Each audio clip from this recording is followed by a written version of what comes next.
Alhamdulillah. Alhamdulillah ya Rabbil Alamin. Kembali lagi di Islami Twinda, jamaah Islami Twinda yang baru bergabung, kita ingatkan lagi. Tema kita pagi hari ini adalah amalan agar harta unlimited. Siapa yang mau hartanya unlimited? Saya, semuanya mau dong. Jangan sampai enggak, Masya Allah. Nah, sebelum kita lanjutkan lagi, kita akan melihat lagi sebuah tayangan tentang memberi pinjaman. Cukup dengan membaca Asmaul Husna. Wah, bagaimana caranya? Kok bisa begitu pinjamannya? Ini dia tayangannya nih. Uang pinjaman tidak langsung diserahkan, namun terlebih dahulu warga yang umumnya ibu rumah tangga ini membaca ikrar atau janji, intinya tertib hadir dan disiplin mengangsur.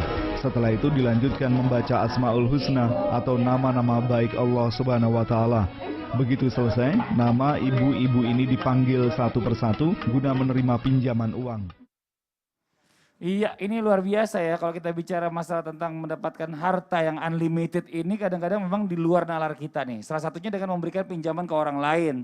Tapi kadang-kadang ada yang suka bikin kesel nih, udah dipinjemin terus giliran waktunya harus bayar nggak dibayar balik. Nah ini gimana nih ya kan? Terus kan ada nggak hanya contoh dulu sahabat yang rela memberikan pinjaman tanpa ada rasa kecewa nih. Mungkin kita minta penjelasannya dari guru kita Ustadz Syam nih. Tafadhol Ustadz Syam. Baik, bismillahirrahmanirrahim. Guru-guru Ustadz Maulana, Mas Fadli, Ustadz Zalulung, serta para alim ulama yang dimuliakan Allah Subhanahu wa Ta'ala.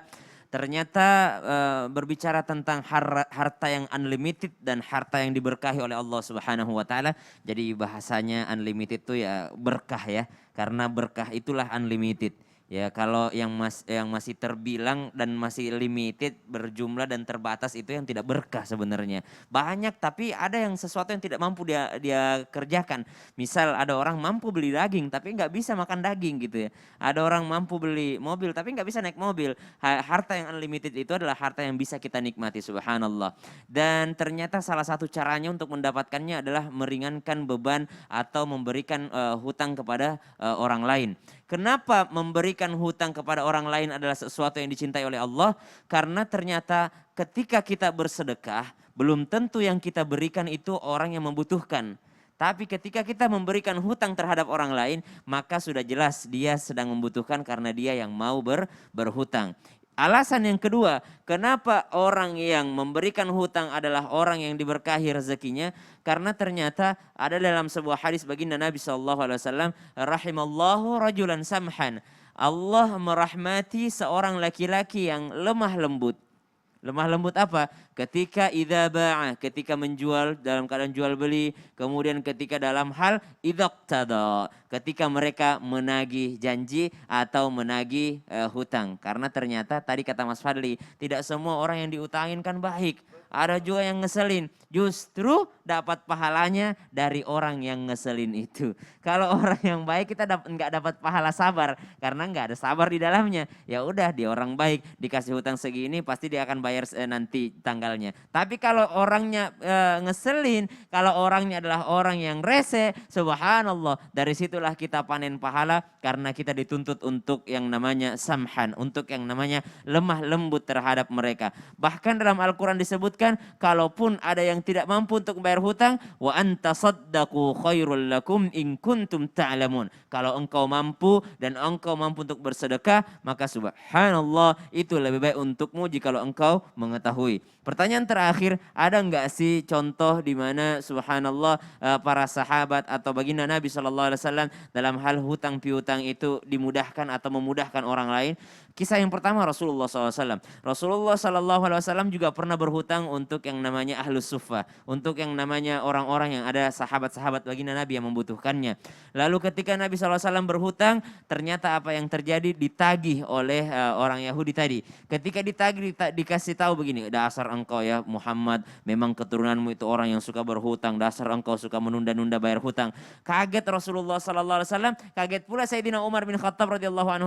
Namun ternyata apa yang terjadi ketika hendak dimarahin orang yang menagih tadi, kata Rasulullah SAW, jangan engkau marahi, beritahulah dia bagaimana cara menagih yang baik dan engkau minta maaflah kepadanya dan bayarkan denda 2 sa' kurma.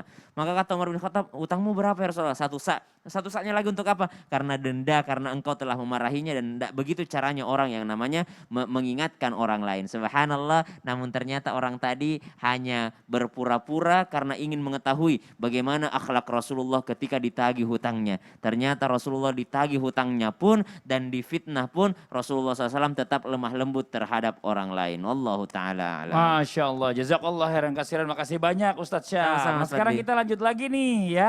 Katanya sabar nih, sabar juga merupakan salah satu amalan harta yang unlimited. Tapi sabar yang kayak gimana ya? Mungkin Ustazah bisa jelasin ya, yang ngontrol emosi atau sabar yang dalam bentuk lain nih. Mohon izin penjelasannya. Ini sangat menyindir diri saya. Yang terkadang kurang sabar. Pemirsa yang dirahmati Allah. Jamaah, alhamdulillah. Jadi kalau kita ngomongin ayat yang dinyatakan tadi dibuka oleh guru kita Ustadz Syam tentang masalah kesabaran. Ungkapan sumpah dari Allah yang diperkuat dengan memakai huruf lam ya kan. Lana jaziyannahum gitu kan. Pasti akan kami balas orang sabar itu dengan yang namanya pahala berlipat ganda. Balasan apa di sini? Sabar yang kayak apa di sini? Nah pemirsa, pertama sabar di sini adalah sabar dalam menjalankan ketaatan. Kita ini nih apalagi bulan Ramadan ini, ya aduh bangun sahur rasanya malas banget. Tapi bisa taat gak? Kalau bisa bangun dan taat melaksanakan sahur dapat berkahnya. Itu kesabaran yang membawa kita unlimited. Ya dong, bayangin nih anak-anak aja dibangunin sahur susah. Tapi ketika ayo bangun karena ini sabar dalam ketaatan. Udah biasa taat, baru deh yang kedua sabar dalam meninggalkan maksiat. Pengen buka gak ada yang lihat ini. Pengen buka gak ada yang lihat ini. Tapi bisa gak kita tinggalkan kebohongan itu? Hah bisa gak pemirsa? Kalau bisa itulah kesabaran yang diberikan pahala unlimited. Karena apa? Puasa kan cuma kita doang yang tahu. Apalagi kita pakai masker. Tahu baunya dong. Karena kita aja yang Pakai menghirup masker nggak tahu baunya. dalamnya lagi ngunyah. Oh iya Nggak makanya ketahuan. hanya Allah yang tahu gitu kan ya. Dan yang ketiga ketika udah sabar dalam taat, sabar meninggalkan maksiat, sabar dalam tertimpa musibah. Jadi terutama apa nih, misalnya kita dikata-katain sama orang, dalam hadis nyatakan apalagi bulan puasa, diajak berantem, ditantangin, biasanya mah kita balas, ya enggak? Tapi ini soim, sekarang aku sedang puasa, tapi jangan begini, sekarang gue puasa entar lo maghrib lo, jangan ya. Ini kita tahan emosi kita, astagfirullahaladzim aku sedang puasa, ini orang ngeselin banget deh. Nah kita sabarkan diri kita, apalagi jangan sampai kita mengucap kata-kata yang kasar. Kalau kita mengucap kata-kata yang kasar, itu setan membesar. Ta'azoma. Dasar lo ya, rese lo ya. Nah ini jangan sampai terucap. Tapi ucapkanlah kalimat-kalimat Allah. Astagfirullahalazim. Ya Allah, ini orang ngeselin amat sih. Nah itu setan akan tasogoro. Mengecil. Kazubaba. Seperti laler. Jadi kalau kita misalnya ada yang menyulut emosi. Apalagi bulan Ramadan ini. Sabar.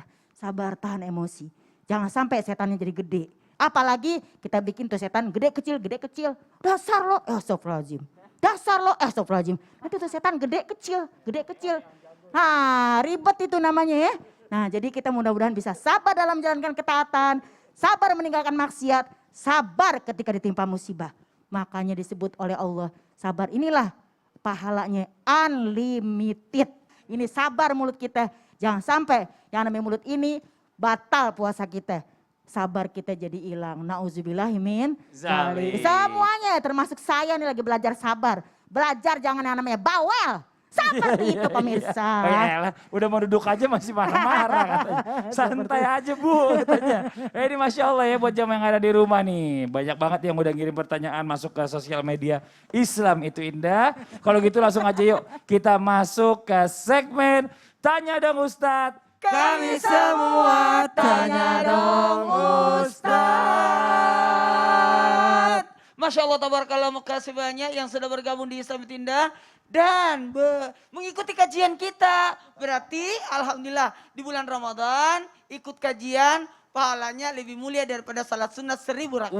Masya Allah. Makanya jamaah di rumah juga sudah interaksi Ustadz melalui Instagram Islam itu Indah. Dan sudah ada 2 pertanyaan yang kita pilih. Mudah-mudahan menjadi pertanyaan yang mewakili pertanyaan yang lainnya. Tapi Ustadz saya bacakan pertanyaan yang pertama. Iya. Dari @hendy_saja_. Assalamualaikum Ustadz. Saya mau bertanya. Apa-apa sajakah yang dapat menghambat rezeki kita Ustadz Ustazah? Dan perbuatan ataupun amal apa yang dapat melancarkannya, terutama untuk kaula muda seperti saya ini. Terima kasih. Wassalamualaikum warahmatullahi wabarakatuh. Bismillahirrahmanirrahim. Harus saya sampaikan bahwa sebenarnya kalau bicara tentang apa-apa saya menghambat, yang jelas yang menghambat rezeki kita karena adanya dosa. Maka solusinya perbanyak istighfar. Dengan istighfar itu mempermudah jalannya rezeki. Kemudian yang berikutnya memperbanyak infak. Ingat, kekikiran itu, pelit itu berarti menahan rezeki orang. Terjadilah kezaliman, ketidakadilan yang kita lakukan terhadap orang lain, maka banyak bersedekah. Kemudian apa lagi? Memutuskan silaturahmi. Orang yang memutuskan silaturahmi itu menghambat rezeki. Maka sambunglah silaturahmi sehingga rezekimu pun dilancarkan. Jadi itu ya. Mudah-mudahan anak-anak nih yang lagi tonton, aku kenapa sih rezekiku begini ya? Tenang aja, perbanyak istighfar, kemudian perbanyak sedekah, kemudian menyambung silaturahmi atau menyambung sanak famili. Oh, Masya Allah, tabarakallah. Jadi semua ada solusinya Ustaz ya. Tapi Ustaz, pertanyaan yang kedua. Pertanyaan kedua dari Muhammad Faizunuddin. Assalamualaikum warahmatullahi wabarakatuh. Wassalamualaikum warahmatullahi wabarakatuh. Dari Biak di Papua lagi tren nih yang namanya Jumat Berkah. Dengan bagi-bagi makanan dan minuman buat pengendara kendaraan atau penyapu jalanan. Saya pun pernah melakukan dengan teman berdua saja setelah salat subuh di hari Jumat. Tapi kadang kala ada yang menilai negatif.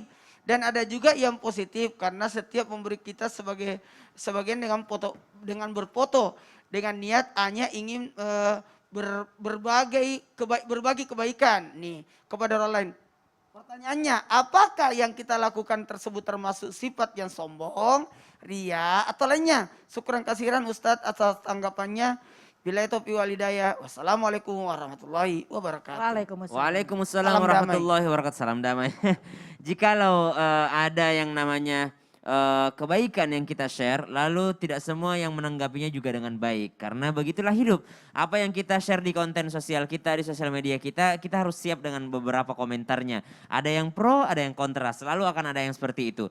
Adapun masalah ria atau enggak ria, ikhlas atau enggak ikhlas, itu hanya pelaku dan Allah yang mengetahuinya. Jadi kita enggak bisa ngejudge orang lain. Namun Mas perlu diingatkan bahwasanya qaulun ma'rufu wa maghfiratun khairum min shadaqati yatba'uha adza. Perkataan yang baik artinya tidak merendahkan orang lain dan juga ampunan itu lebih baik daripada sedekah yang diikuti menyakiti martabat orang lain. Kasih sumbangan, foto dulu ya Bu ya, kasih beras, foto dulu ya Pak ya, foto dulu, itu siapa tahu itu menyakiti hati orang lain. Maka saran juga buat teman-teman yang suka membuat konten charity seperti ini, mohon izin dulu kepada Bapak dan Ibu penerimanya baru ngambil gambar. Jangan ngambil gambar sembarangan tanpa meminta izin terlebih dahulu. Wallahu ta'ala alam. Tapi Ustadz masih ada pertanyaan ini. Iya, apa itu? Cara mendapatkan rezeki. Ya, jadi cara mendapatkan harta yang unlimited, caranya bisa mengamalkan wirid atau zikir. Kau Ustadz ada doa-doa wiridnya gitu? Siapkan catatan, sesaat lagi kita akan Harus. menulis zikir ataupun amalan supaya rezekinya unlimited. Mau Nah, tahu? mau. Sesaat lagi. Oh, kalau begitu jamaah tetap di Islami Tunda. Jamaah, oh Jamaah. jamaah. Alhamdulillah.